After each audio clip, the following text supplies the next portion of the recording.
नमस्कार, मी आबा माळकर. आपण पाहत आहात लक्षवेध.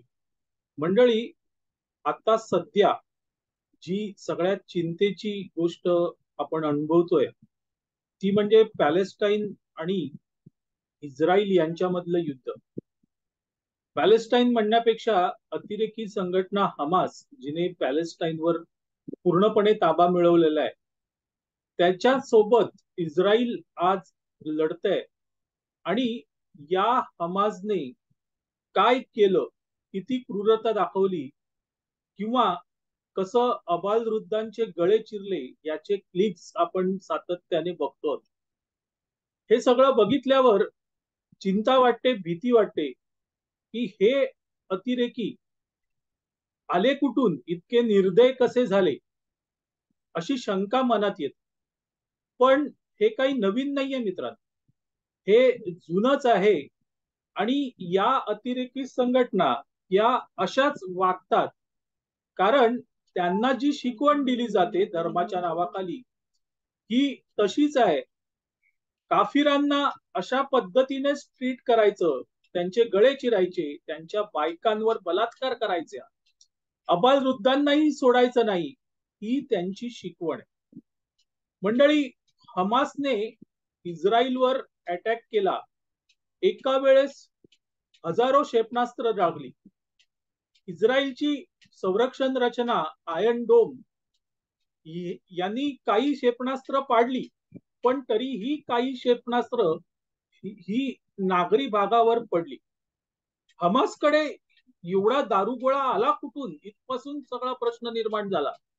आणि त्यातही मित्रांनो, एकाच वेळेस इस्रायल मध्ये चारी बाजूने हमासचे मुजाहिद्दीन शिरले. खरं म्हणजे ही पायदळाची लढाई.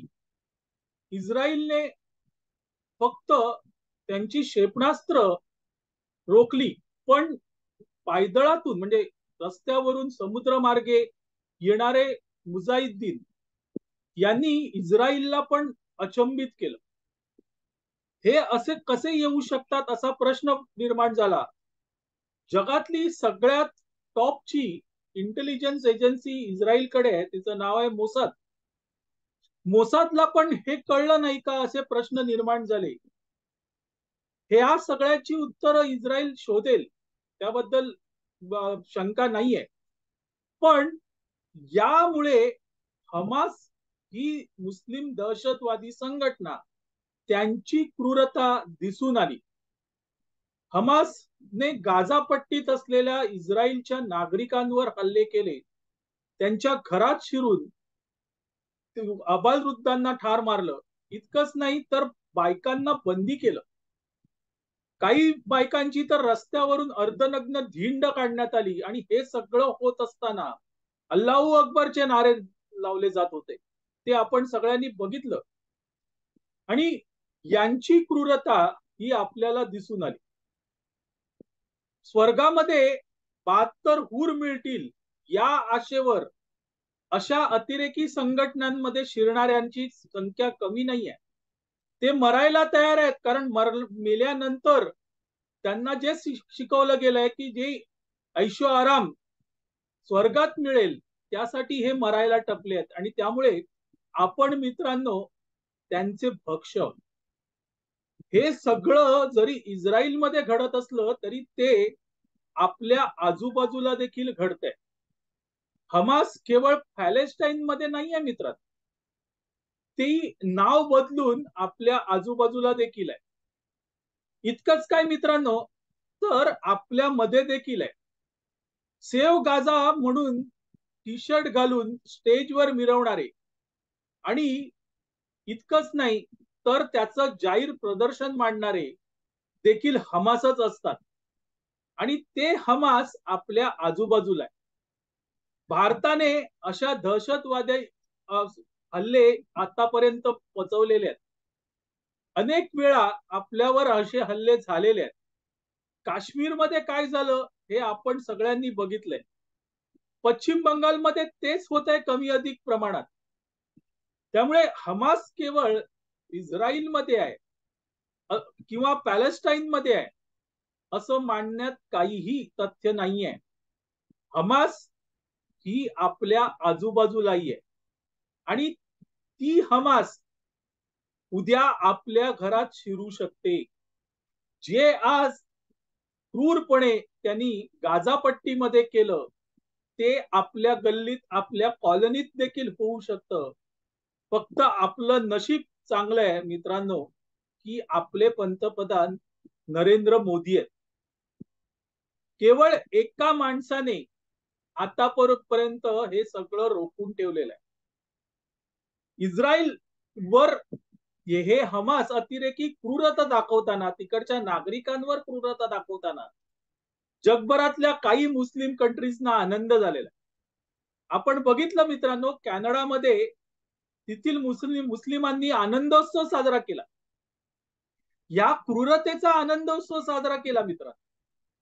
इतकंच नाही आजूबाजूला जर तुम्ही कानोसा घेतला तरीही तुम्हाला आनंदाचे उसासे टाकलेले अनुभवायला येतील. आणि हे डेंजरस आहे. हे तुमच्या आमच्यासाठी आपल्या पुढच्या पिढीसाठी खूप धोकादायक आहे.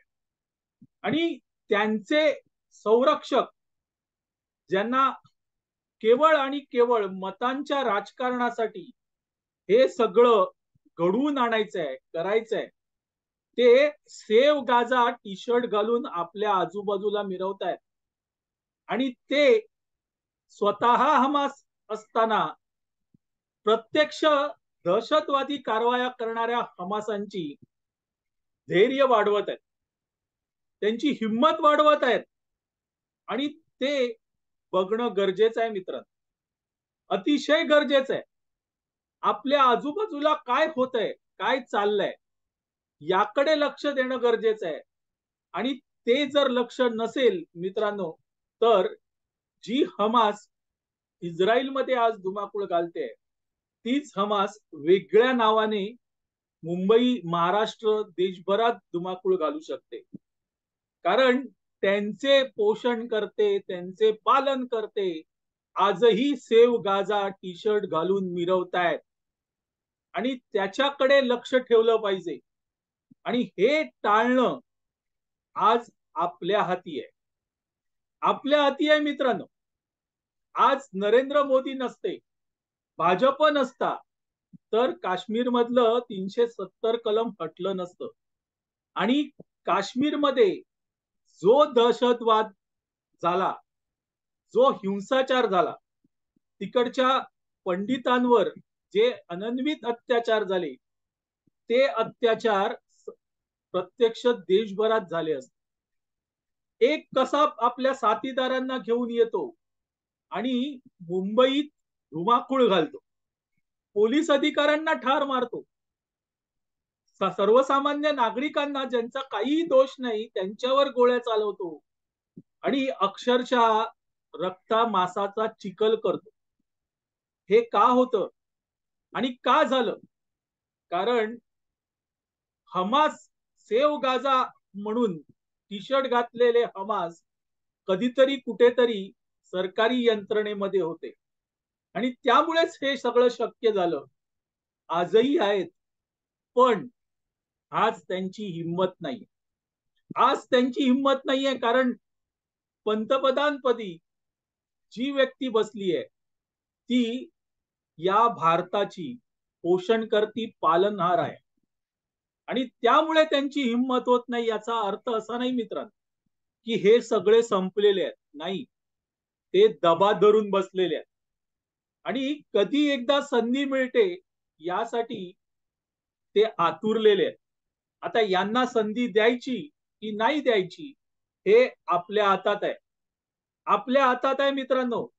हमास जो इस्रायलमध्ये धुमाकूळ घालतोय त्याला महाराष्ट्रात मुंबईत भारतात संधी द्यायची की नाही द्यायची हे आपल्या हातात आहे. आणि ती संधी जर दवडली तर आज हमास जे इस्रायलमध्ये करतोय ते उद्या आपल्या कॉलनीत गल्लीत आपल्या इमारतीत झाल्याशिवाय राहणार नाही मित्र मंडळी. हे सगळं बघितलं तुम्हीही बघितलं असेल. तुम्हीही ते व्हिडिओ क्लिप बघितले असतील. कुठेतरी असं वाटलं की तुमच्याशी याबाबत चर्चा करावी की हे का आज नाही तर उद्या आपल्याकडे येईल का, आणि जर आपल्याला ते नकोय तर आपण काय केलं पाहिजे याची चर्चा करावीशी वाटली आणि मग हा व्हिडिओ केला. आपल्याला आवडला तर लाईक करा, शेअर करा आणि लक्षवेधला सबस्क्राईब करा. धन्यवाद.